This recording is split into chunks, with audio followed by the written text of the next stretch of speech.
Hello everyone, welcome back to the channel. Flexi cap mutual fund की category में पराग पारिक और SBI flexi cap को इस वीडियो में रिव्यू करने वाले हैं और रिव्यू करने के लिए डिफरेंट पैरामीटर्स हम यूज़ करते हैं। तो दोस्तों, सबसे पहले बात करेंगे कि फ्लेक्सी कैप म्यूचुअल फंड होते क्या हैं। देखिए, फ्लेक्सी कैप का मतलब ही होता है कि फ्लेक्सिबिलिटी। अब इक्विटी म्यूचुअल फंड में जितने भी फंड आप देखते हो, चाहे large cap, mid cap, small cap या मल्टी कैप, इसके लिए सेबी की जो गाइडलाइंस है एक्सपोजर की, वो फॉलो करना होता है एक फंड मैनेजर को।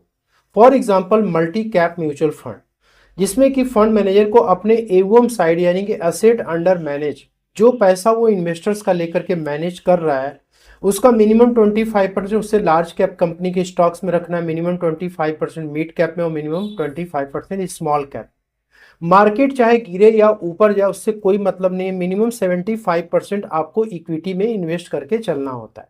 लेकिन फ्लेक्सी कैप म्यूचुअल फंड में इस प्रकार की कोई बाउंडेशन नहीं है। तो इसे समझने के लिए यहाँ पर एक छोटा सा हम एग्जांपल लेते हैं। दोस्तों, यहाँ पे फ्लेक्सी कैप म्यूचुअल फंड्स में क्या होता है कि एक जस्ट लाइक बुफे की तरह ये काम करता है। आप कहीं भी यदि खाना खाने जाते हो, यदि आपको बफे सिस्टम वहाँ पे मिल जाए, तो यहाँ पे आपको फ्रीडम ऑफ चॉइस मिलती है। आप अपनी मर्जी से जितनी क्वांटिटी में खाना लेना हो आप ले सकते हो, यदि मन करे तो आप छोड़ सकते हो। उसी तरीके से फ्लेक्सी कैप म्यूचुअल फंड में होता है कि एक फंड मैनेजर के पास जो भी पैसा पड़ा हुआ है, वो मार्केट के कंडीशन के अनुसार चाहे तो वो 100% लार्ज कैप में रख दे, चाहे तो 100% मिड कैप में, या फिर चाहे तो 100% स्मॉल कैप में वो इन्वेस्ट कर सकता है। उसके ऊपर कोई रेस्ट्रिक्शंस नहीं है। लेकिन यहाँ पे मल्टी कैप फंड्स के लिए मैंने आपको बताया कि ये फिक्स रूल वर्क करता है। जैसे आप रेस्टोरेंट में खाना खाने जाते हो तो एक थाली वाली सिस्टम जो चलती है, वो मल्टी कैप म्यूचुअल फंड है। उसमें आपको जो भी है, रोटी है, चावल है, दाल है, सब्जी है, जितनी क्वांटिटी उसकी रहेगी वो आपको लेना होता है। ऐसा नहीं कि आप वेटर को बोल सकते हो कि आप ये दाल ले जाओ और इसकी जगह पे आप वेजिटेबल्स ला करके हमें दे दो। दोस्तों, ऐसा बिल्कुल भी नहीं है। वो आपको तुरंत बोलेगा कि नहीं सर, ये आपको कंपलसरी ये लेना। तो उसी तरीके से सेबी की गाइडलाइंस यहाँ पे करती है कि लार्ज कैप में 25% मिनिमम रिक्वायर्ड है फंड मैनेजर को पैसा रखना। इसका मिड कैप में भी रिक्वायर्ड है और स्मॉल कैप में भी रिक्वायर्ड है। अब स्मॉल कैप इंडेक्स मान लो कि शेयर बाजार में गिर गया या मिड कैप इंडेक्स गिर गया, तो फंड मैनेजर 25% से पैसा यहां से निकाल नहीं सकता, उसको इतना मेंटेन करके चलना ही चलना है। तो पराग पारिक फ्लेक्सी कैप और एसबीआई फ्लेक्सी कैप को हम यहाँ पे डिफरेंट पैरामीटर्स पे स्टडी करेंगे, साथ में इसके बेंचमार्क को भी हम देख करके चलेंगे। सबसे पहले बात करते हैं फंड साइज की। पराग पारिक फ्लेक्सी कैप फंड का जो फंड साइज है वो 1,30,000 करोड़ रुपए ये मैनेज कर रहा है। तो एसबीआई फ्लेक्सी कैप का जो फंड साइज है वो 23,500 करोड़ रुपए है। तो फंड साइज वाइज देखा जाए तो पराग पारिक में ज्यादा इन्वेस्टर्स ने अपने पैसे को इन्वेस्ट किया हुआ है। एक्सपेंस रेशियो की बात करें तो फंड मैनेजर पैसे को आपसे जो लेता है, उसको स्टॉक मार्केट में इन्वेस्टमेंट करने के लिए, मैनेज करने के लिए वो एक्सपेंस रेशियो चार्ज करता है। यहाँ पे देखिए 0.63% एवम का ये चार्ज करते हैं, लेकिन यहाँ पे है 0.84। तो एवम वाइज भी एसबीआई फ्लेक्सी कैप ज़्यादा ले रहे हैं। और बीटा की बात करें, मतलब कि मार्केट जब चलता है तो उसके मुकाबले ये जो फंड्स है वो किस तरीके से चलते हैं, तो बीटा जितना कम होगा उस फंड का, उसमें वॉलेटिलिटी बहुत ही कम होगी। जनरली यहाँ पे 1 एक स्टैंडर्ड मार्क है, 1 के नीचे ही बीटा होनी चाहिए। पराग पारिक फ्लेक्सी कैप का जो बीटा है वो 0.55 से लेके 0.60 के बीच में ये वर्क करता है। जब भी मार्केट गिरता है तो इसमें गिरावट कम आती है, मार्केट जब बहुत तेजी से ऊपर भी जाता है तो ये फंड के रिटर्न्स भी उतनी तेजी से ऊपर नहीं जाते हैं, बैलेंस करके ये चलते हैं। लेकिन यहाँ पे इनका बीटा जो है एसबीआई का 0.83 से लेके 0.85 के बीच में फ्लक्चुएट करता रहता है। इसके बाद अब इनके सीएजीआर रिटर्न्स पे फोकस करते हैं। यहाँ जो भी रिटर्न्स दिए गए हैं ये पास्ट के रिटर्न्स हैं और इसके आधार पे आपको कोई भी डिसीजन अपनी इन्वेस्टमेंट की नहीं लेनी चाहिए। ये रिटर्न्स ऑलरेडी फंड ने जनरेट करके दिए हुए हैं, ठीक है। हाँ, ये है कि जो पास्ट के रिटर्न्स होते हैं, लाइक लॉन्ग टर्म में सिंस इंसेप्शन के रिटर्न, 10 ईयर्स या 5 ईयर्स के रिटर्न्स, ये फंड की कंसिस्टेंसी दिखाते हैं कि कितनी बेहतरीन तरीके से वो फंड मैनेज किया जा रहा है, ठीक है। और जो पास्ट के रिटर्न्स होते हैं उसकी कोई गारंटी नहीं होती। तो यहाँ पे जो भी रिटर्न्स आप देख रहे हैं इसकी कोई गारंटी नहीं है कि आपको फ्यूचर में भी रिटर्न्स मिलेंगे।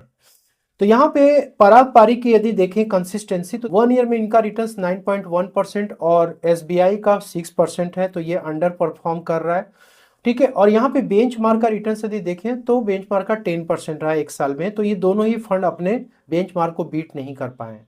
3 इयर्स की बात करें तो पराग पारिक का 23.5% है और एसबीआई फ्लेक्सी कैप का 15.5% रहा है, जबकि बेंचमार्क ने 16.8% जनरेट किया है। तो यहाँ पे एसबीआई अपने बेंचमार्क को बीट नहीं कर पाया है, लैगिंग क्रिएट कर रहा है।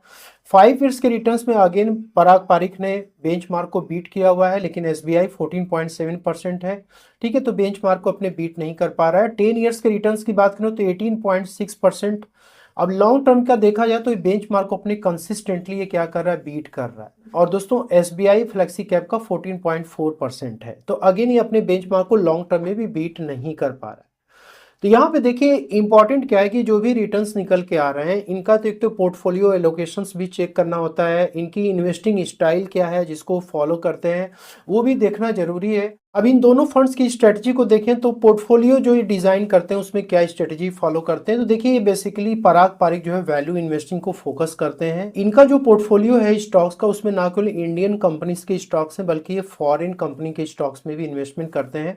लेकिन एसबीआई का जो फ्लेक्सी कैप है ये ग्रोथ इन्वेस्टिंग को फोकस करते हैं और ज्यादातर ये इंडिया की कंपनी के स्टॉक्स पे ज्यादा फोकस करते हैं। पराग पारिक अक्सर करके डिस्काउंट वाले स्टॉक्स पे फोकस करते हैं।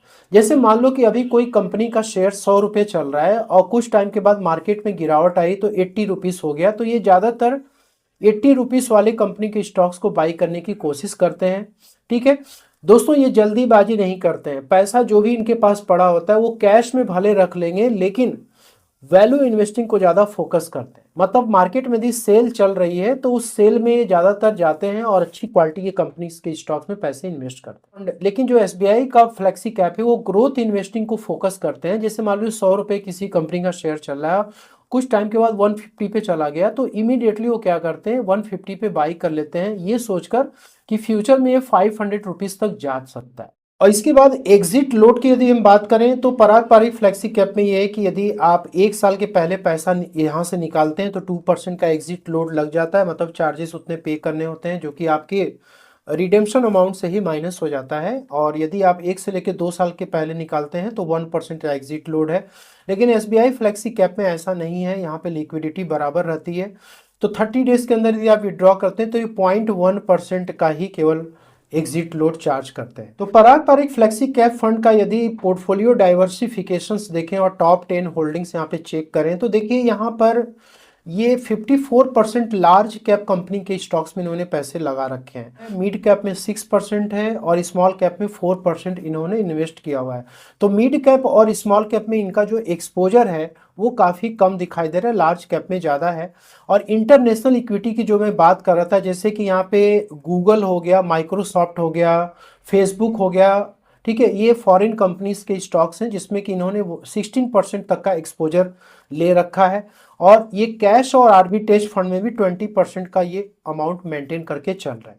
देखिए ये 20% का जो अमाउंट है इसके पीछे 3 रीजन होते हैं। एक तो होता है कि जब भी म्यूचुअल फंड इन्वेस्टर्स रिडेम्पशन करते हैं तो उस टाइम पे फंड मैनेजर कंपनी के स्टॉक्स को ना बेच करके वो कैश में से ही उन्हें पैसे लौटा देता है। अब दूसरा ये कि जब मार्केट क्रैश करता है तो जो अच्छी कंपनी के स्टॉक्स हैं फंड मैनेजर इसी कैश का यूज करके बाई करते हैं। और आर्बिट्रेज में ये होता है कि फ्यूचर्स में और कैश मार्केट में भी वर्क करते हैं, वहां से भी थोड़ी बहुत रिटर्न्स जनरेट कर लेते हैं। लेकिन एसबीआई फ्लेक्सी कैप में यदि आए तो इन्होंने लार्ज कैप में 66% रखा हुआ है, मिड कैप में ज्यादा एक्सपोजर है 24%, स्मॉल कैप में 8%। तो यहाँ पे देख सकते हो कि मिड कैप स्मॉल कैप में इनके एक्सपोजर एज कंपेरिजन टू पराग पारिक ज्यादा है और कैश में ये सिर्फ 2% ही केवल रखे हुए हैं। और यहाँ पे टॉप होल्डिंग्स देखें पराग पारिक में तो HDFC bank, power grid, Bajaj holdings, ITC, coal India, Maruti Suzuki और एचसीएल टेक्नोलॉजीज में इन्होंने इन्वेस्टमेंट किया हुआ। यहाँ पे दोस्तों इसका परसेंटेज है जो कि इन्होंने अपने एवम साइज का इन्वेस्ट किया हुआ।